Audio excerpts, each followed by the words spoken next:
아, 자, 우리가 이제 지금 지역사회 중심 재활 사업에서 대상 및 중점 활동에 대해서 생각을 해봤습니다. 자, 장애인과 지역사회 기반 지원에서 여기에 이번에는 추진 체계를 이렇게 보는데 여러분들은 이게 잘 안 보일 수가 있어요. 그래서 이 추진 체계는 여기 보면 보건복지부, 보건복지부가 맨 위에 있고요.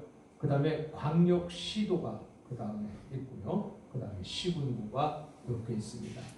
그래서 보건복지부 쪽에서는 중앙장애인 보건의료센터라는 게 준비되어 있고요. 그 다음에 광역시도에는 중앙장애인 보건의료센터가 준비되어 있고요. 그 다음에 시군구에는 보건소가 준비가 되어 있습니다. 그래서 이렇게 오면서 이런 체계를 통해서 보건복지부, 광역시도, 시군구 이렇게 체계를 통해서 장애인에게 직접 전달 체계 과정을 여러분이 보는데 그림이 이렇게 분명 책을 참고하시면 되겠습니다. 자, 페이지 181페이지로 가겠습니다. 그러면 장애인 지역사회 재활시설 및 기관이에요. 자, 입소나 입원 등을 통해서, 자, 입소라는 것은 어떤 시설에 들어가는 거예요. 그죠? 그 다음에 입원은 병원에 들어가는 거고, 자, 그래서 시설에 들어가는 거나 병원에 들어가는 등을 통해서 장기간 머무르며 보호받는 거주 또는 생활시설 체제가 아닌 일상에서의 주간 시간을 이용하여 지역사회 내에 장애인 이용자에게 필요한 서비스를 제공하기 위해서 지역사회에 유치한 시설 체계를 의미한다. 시설 체제예요. 자, 이게 이제 장애인 지역사회 재활시설 기관이야. 그러니까 이 말은 쉽게 말해서 뭐냐면 장애인이 출퇴근하면서 이렇게 여기서 그 시설을 이용하는 거예요. 그 얘기야. 이게 쉽게 이렇게 써면 되는데 굉장히 A2식이나 새까맣게 막 쓰니까 헷갈리는데, 그래서 이 잠자고 먹고 이렇게 생활하는 곳이 아니고 내가 활 시설을 이용하고 가는 거예요. 요게 이제 요게 장애인 지역사회 재활시설이에요. 이해가죠? 그리고 기관들이 바로 이런 거다. 거기 먹고 자는 데가 아니란 말이에요. 그 차이야. 자, 우리나라 장애인 복지법 제58조에 보면 장애인 복지시설을 장애인 거주시설이 있어요. 장애인 거주시설은 장애인이 먹고 자는 거예요. 거기서 거주하는 거예요. 그래서 먹고 자는 시설. 그 다음에 장애인 지역사회 재활시설. 재활시설은 먹고 잘 필요가 없잖아요. 그죠? 내가 이용하는 거잖아. 이용하는 거. 그 다음에 장애인 직업재활시설. 이것은 이제 장애인들이 가서 직장에, 직장에 가기 위해서 직업을 배우고, 예를 장애인들이 하는 장애인 재활센터에 가면은, 직업재활센터에 가면 장애인들이 할 수 있는 거 그림을 그린다든지, 장애인들이 뜨개질을 한다든지, 이런 거. 자, 그런 것들이, 자, 그런 것들이 이제 거주시설, 장애인 지역 재활시설, 장애인 직업 재활시설 요거예요. 그런 것들. 그 다음에 장애인 의료 재활시설. 장애인 이게 이제 그 병원과 연관된 그 밖에 대통령령으로 정하는 시설 등으로 구분을 할 수가 있다. 그랬어요. 자, 요게 이제 그럼 거주시설, 그 다음에 재활시설, 지역사회 재활시설. 그 다음에 직업재활시설 네 번째 의료재활시설. 그 밖에 다른 대통령령으로 정하는 거 5개. 요게 있습니다. 자, 그래서 페이지 182페이지 표 7-2를 참조하시면 되겠고요. 그 다음에 표 7-3을 참조하시면 되겠습니다. 자, 지역사회 중심 재활사업의 과제를 우리가 페이지 184페이지를 살펴보겠어요. 자, 첫째, 지역사회 중심 재활사업에는 어떤 숙제가 있냐, 어떤 과제를 안고 있냐. 첫째는 서비스 이용자로서 장애인 권리 강화가 이루어져야 된다. 자, 그러니까 서비스 이용을 하기 위해서 장애인이 권리를 좀 이렇게 강화시켜줘야 된다는 거죠. 그래서 장애인에게 권리를 강화시켜주면은 당연히 장애인들은 그걸 권리로 생각을 하게 되니까 이것을 이렇게 부끄럽지 않게 당연히 마땅한 권리로서 행사할 수 있도록 이렇게 해주면 그게 이제 권리 강화가 이루어지는 거죠. 그래서 장애인들이 아쉬운 소리 하지 않고 이건 내가 해야 되는 권리야 이렇게 생각을 하면 아쉬운 소리다 이거하고는 차원이 다르죠. 그래서 둘째는 지역사회 내의 서비스 제공 및 공공체제의 수평화가 더욱 진행돼야 된다.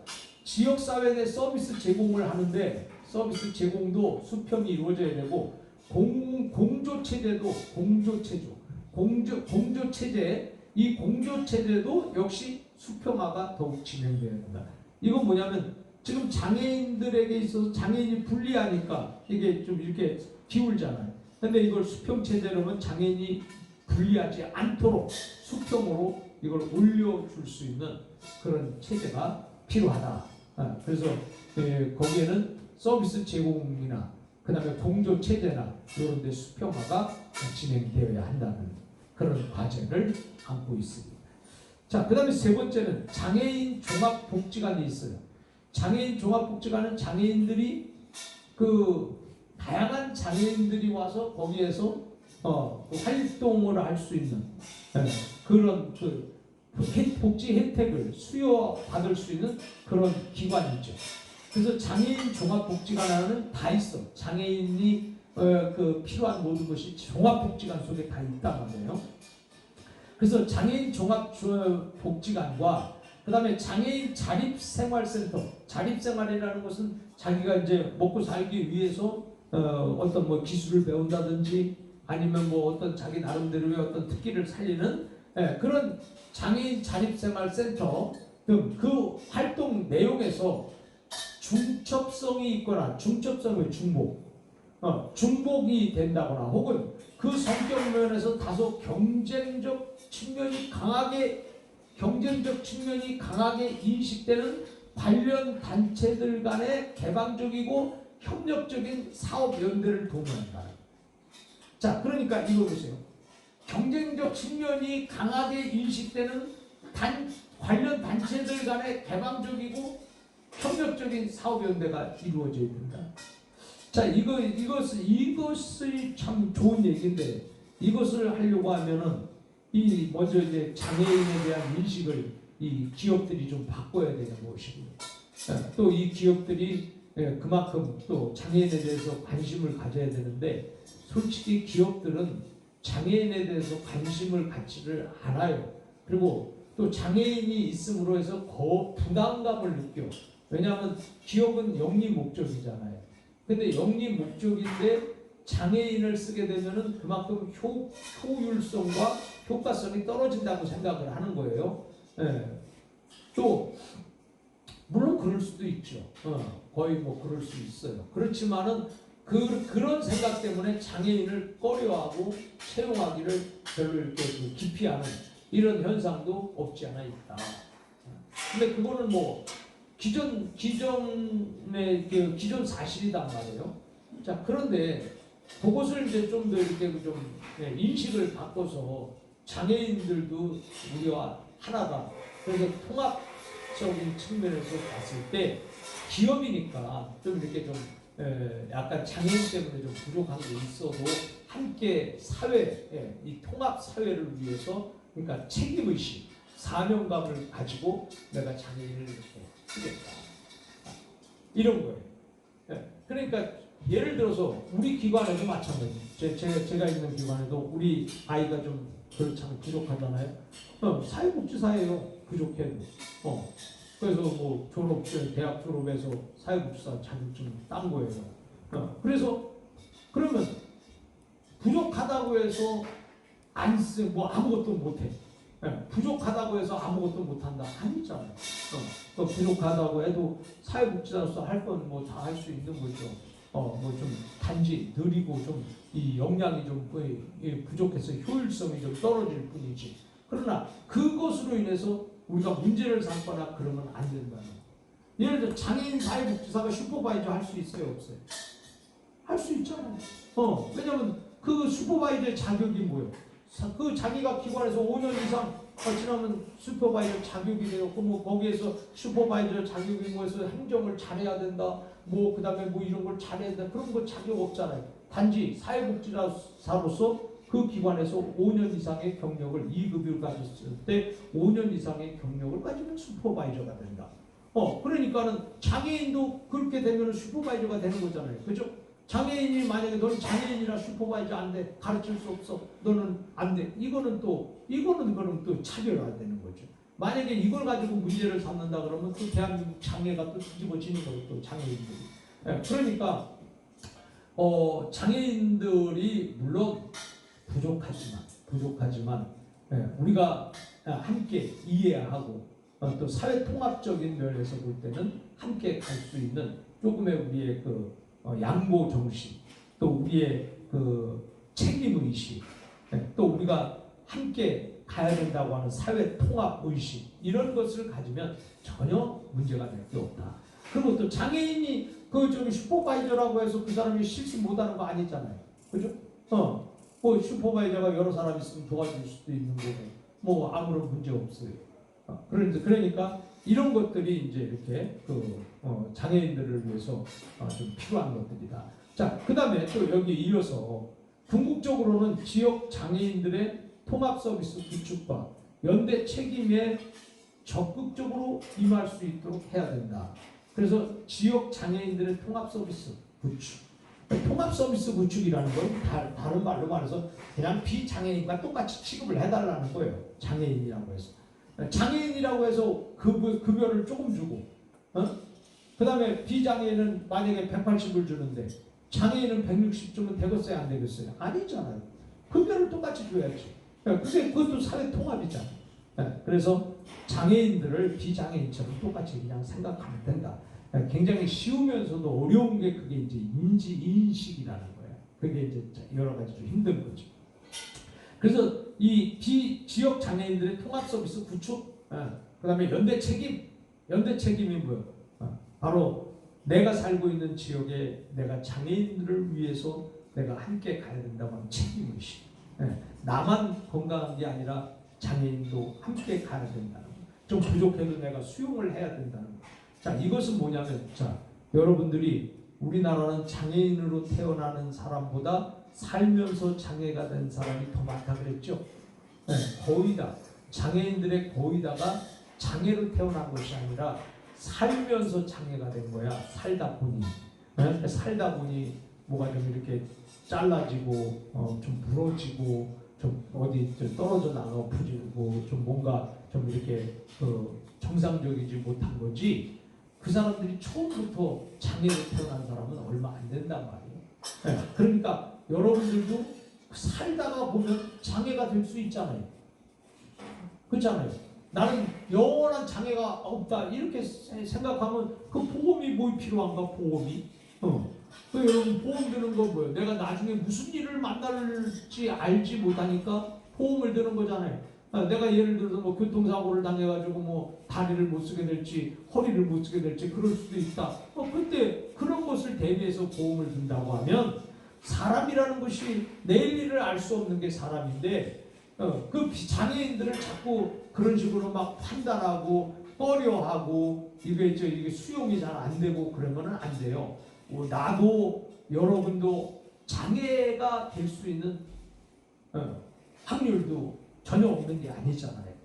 그렇기 때문에 우리는 내가 만약에 이렇게 장애인을 학대하고 장애인에 대해서 편견을 하고 막 장애인을 못마땅해야 하고 막 이러다가 만약에 그 사람이 장애가 되봐. 그럼 얼마나 후회스럽겠어 자기 인생이. 그때 당시에 비장애인으로 있을 때에 그 장애인들에 대한 자기가 멸시하고 막 천대시하고 그 사람들을 우습게 알고 막 학대하고 그런 것들이 얼마나 가슴에 한이 맺히겠어요.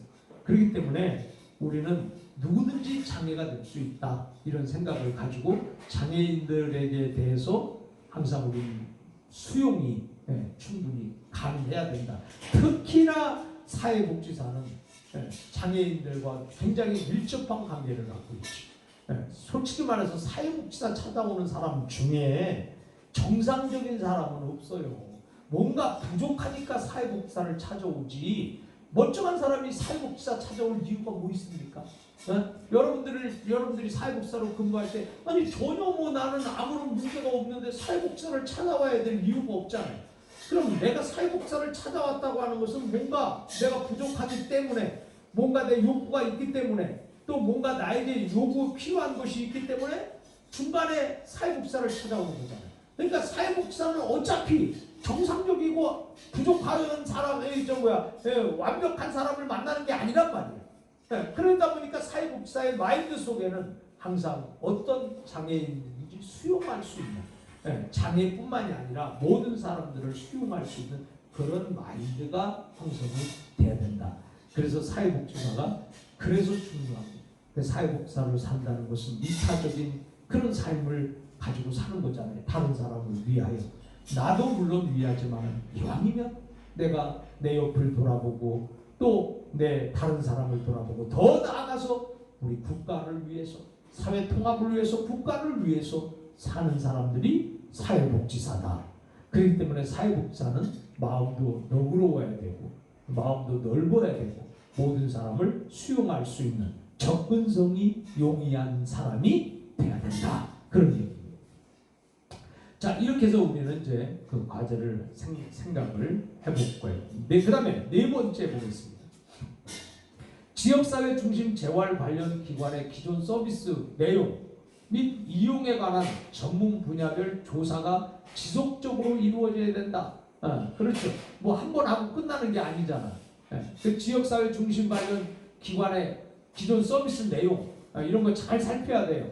그래서 거기는 무슨 서비스를 해주는가, 또 거기는 어떤 서비스가 제공되는가, 이걸 사회복지사가 잘 알고 있어야 장애인들을 또 그쪽으로 잘 안내도 할 수 있는 거죠. 그래서 그런 조사, 전문 분야별 조사가 지속적으로 당연히 이루어져야 되죠. 그 다음에 주민 조직이나 장애인 자조 모임, 장애인들이 모이는 그 모임 있잖아요. 장애인 자조 모임 등과 같은 지역에 기반한 참여적 민간 조직들에 대한 표직, 또 그들에 대한 지역사회에 대한 정보관리 체계, 이런 것들이 마련돼야 된다. 이런 얘기. 그러니까 장애인을 위해서, 진짜 장애인 복지가 잘 되기 위해서는 먼저 지역사회 안에 있는 구성원들의 인식이 바뀌어야 되고, 그래서 이제 지금 제가 오늘 수업하는 우리 서강대 선생님들은 오늘 페이퍼를 쓸 때에 지금부터 제가 쓰는 이 글이 페이퍼 안에 집어넣으시기를 바랍니다. 그러면 출석으로 대신 하게 될 수 있습니다. 자, 장애인 복지. 장애인 복지가 성공하려면 첫째는 지역 주민들의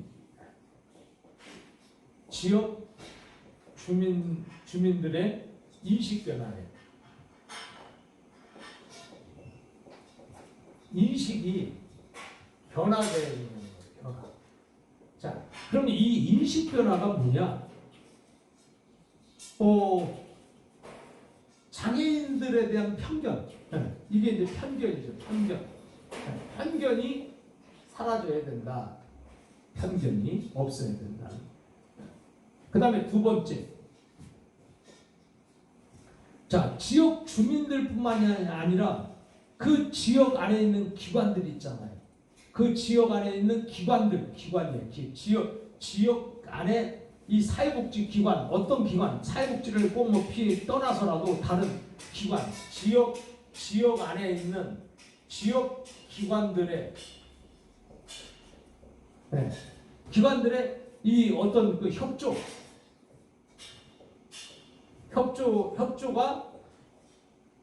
필요하다. 협조를 우리가 만들어내야 된다. 그래서 협조가 필요하다. 그래서 지역 기관들이 장애인들을 위해서 이 후원도 하고, 이거 협조가 뭐예요? 결국은 후원이냐, 후원.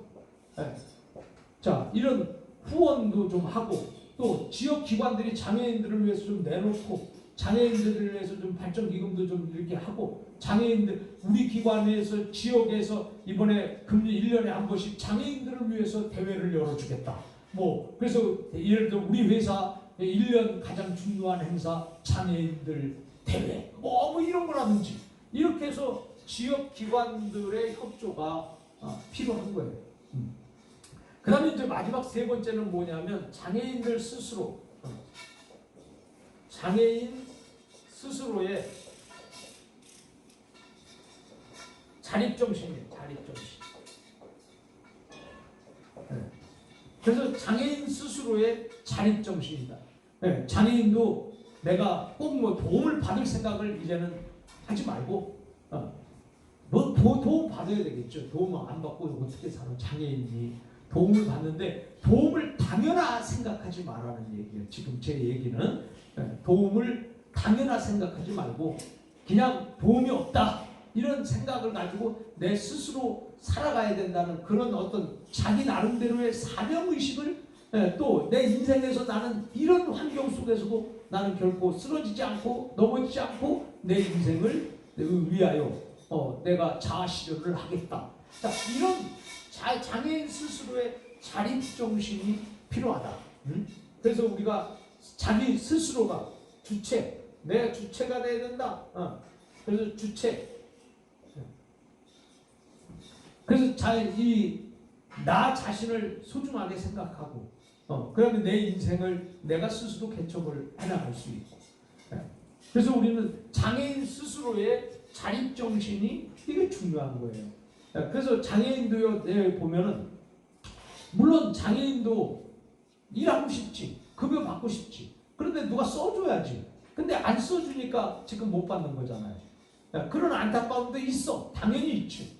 그런다 할지라도 장애인 스스로가 자립을 하려고 몸부림을 치고 또 자립정신을 강하게 갖고 있으면 자기 스스로 무엇이든지 사람은 다 할 수가 있어. 어떤 사람은 이게 손이 없어. 손이 없는데 자기가 먹고 살기 힘들잖아요. 여러분 봐요. 손 없으면 어떻게 살아? 못 살지. 도움받아야지 살지. 그러나 어떤 장애인들은 입으로 손을 대신해가지고 그림도 그리고 그림 그리잖아요. 입으로 이렇게 물고 그 그림 기가 막히게 이 멀쩡한 사람이 그린 것보다 더 잘 그려요. 그래서 그림 그려서 팔기도 하고. 그 다음에 이게 입이 안 되면 발가락으로도 거기다가 붓을 붙잡고 발가락으로도 그림 그릴 수 있어서 그런 걸 갖고 그림도 팔고 얼마든지 자기 스스로 자립할 마음만 있으면 안 되는 게 어딨어. 손이 없다고 안 됩니까? 발이 없다고 안 됩니까? 아니 다 할 수 있는 거예요. 문제는 정신의 문제다 이거죠. 그래서 우리가 장애인 복지가 성공하기 위해서는 이 세 가지가 반드시 있어야 된다. 그래서 오늘 이 수업을 듣는 우리의 서강대 학생들은 다른 거 쓰지 마시고 여러분들이 이게 제가 지금 표시해 준 거 요거 장애인 복지 성공 전략 요거에서 1, 2, 3 요것을 여러분이 그 페이퍼에 그걸 쓰셔서 내시면 이게 오늘 출석이 된다. 이렇게 제가 생각을 하겠습니다. 그래서 여러분들이 그 강의를 들으면서 너무 막 이렇게 많은 거를 쓰려고 하면 여러분들도 힘들고 또 거기에 몰두하게 되니까 편안하게 강의를 들으시면서 제가 이렇게 쓰라고 하는 게 있으면 그때 이렇게 써서 내시고 그 다음에 쓰라고 하는 게 없을 때는 여러분이 찾아서 이렇게 좀 이렇게 약간 정리를 이렇게 하시면 되겠습니다.